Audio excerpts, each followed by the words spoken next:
semuanya, Assalamualaikum warahmatullahi wabarakatuh. Perkenalkan, nama saya Septi Puspitasari dari kelas 12 MIPA 3 nomor absen 29.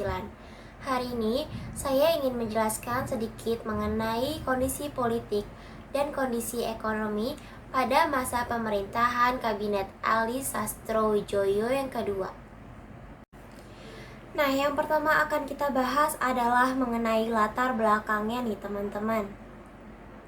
Kabinet ini dibentuk pada tanggal 24 Maret 1956 hingga 14 Maret 1957 dengan total masa kerja yaitu 11 bulan 19 hari. Kabinet ini terbentuk setelah berakhirnya Kabinet Burhanuddin Harahap. Dan kali ini, Presiden Soekarno menerapkan cara yang berbeda dalam menunjuk formatur untuk kabinet selanjutnya, yaitu dengan cara partai pemenang pemilu, di mana nantinya pemenang partai berhak mengajukan calonnya kepada Presiden. Nah, karena pada saat ini PNI lah yang menang, maka PNI berhak menjadi formatur dan PNI menunjuk Ali Sastroamidjojo dan Wilopo sebagai calonnya. Namun pada akhirnya Presiden memilih Ali Sastroamidjojo sebagai formatur kabinet dan kabinet tersebut dinamakan Kabinet Ali Sastroamidjojo II atau sering juga disebut Ali Rod Irham, di mana Ali sebagai ketua kabinetnya. Kabinet ini pula adalah gabungan koalisi dari 3 partai, yaitu Partai PNI, Partai Masyumi, dan Partai NU.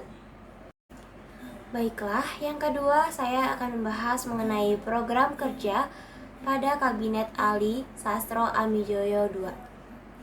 Pada kabinetnya kali ini, ia membentuk Badan Perencanaan Pembangunan Nasional atau yang disebut dengan Biro Perancang Negara yang bertugas untuk merancang pembangunan selama jangka panjang, di mana pada saat ini Insinyur Juanda adalah sebagai menterinya.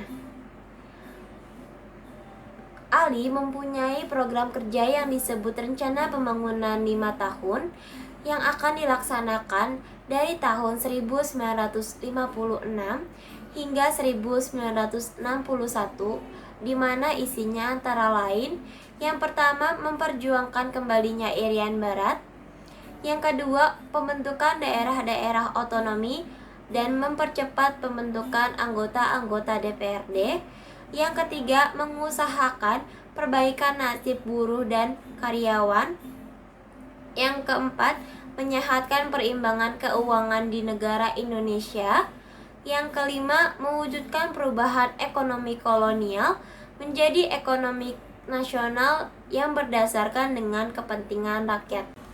Selain memiliki program kerja, Ali juga mempunyai program pokok dalam kabinetnya, yaitu yang pertama pembatalan KMB, yang kedua perjuangan untuk mengembalikan Irian Barat ke dalam pangkuan Republik Indonesia, yang ketiga pemulihan keamanan dan ketertiban, pembangunan ekonomi, keuangan, industri, perhubungan, pendidikan, dan pertanian. Yang keempat adalah melaksanakan keputusan Konferensi Asia Afrika. Nah teman-teman, mungkin saja nih, pada saat seseorang memimpin sebuah pemerintahan, ia mengalami kendala-kendala tertentu. Hal ini juga dialami oleh Ali Sastroamidjojo II pada saat kabinetnya. Apa aja sih kendala-kendalanya? Yang pertama, berkorbannya semangat anti Cina di masyarakat.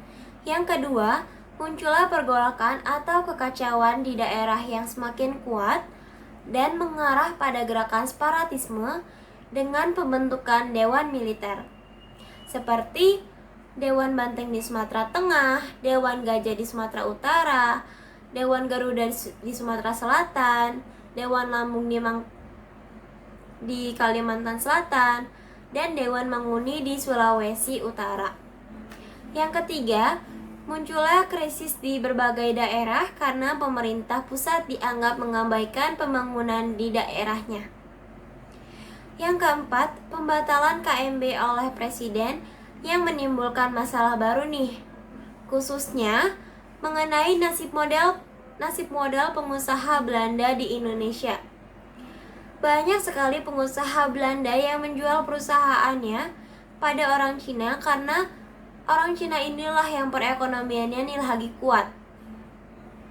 Kemudian akhirnya muncullah peraturan yang dapat melindungi pengusaha nasional.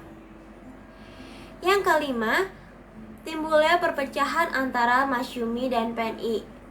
Nah, Masyumi ini berpendapat bahwa Ali menyerahkan mandatnya sesuai tuntutan daerah. Sedangkan PNI berpendapat bahwa jika kita mengembalikan mandat, artinya kita meninggalkan asas demokrasi dan asas parlementer. Tapi jangan khawatir. Tentu saja di balik kendala tentu ada keberhasilan yang dilakukan pada kabinet ini. Yang pertama yaitu menghapus Uni Indonesia Belanda. Yang kedua, berhasil menyelenggarakan Konferensi Asia Afrika. Dan yang ketiga, berhasil membentuk panitia pemilu. Namun teman-teman, kabinet ini pada akhirnya harus dibubarkan nih. Loh, kenapa dibubarin? Karena semasa bekerja atau semasa bertugas, kabinet ini menerima banyak sekali tuntutan yang didukung juga nih oleh Partai Masyumi pada bulan Januari 1957 yang menarik menteri-menteri mereka dari kabinet Ali Sastro Amijoyo, sehingga membuat kabinet ini semakin lama semakin lemah dan lama-kelamaan kabinet ini pun dibubarkan. Sekian penjelasan saya mengenai kabinet Ali Sastro Amijoyo kedua. Mohon maaf apabila ada kesalahan. Terima kasih sudah menyimak sampai akhir. Akhir kata, wassalamualaikum warahmatullahi wabarakatuh. Dadah, jangan lupa protokol kesehatan ya.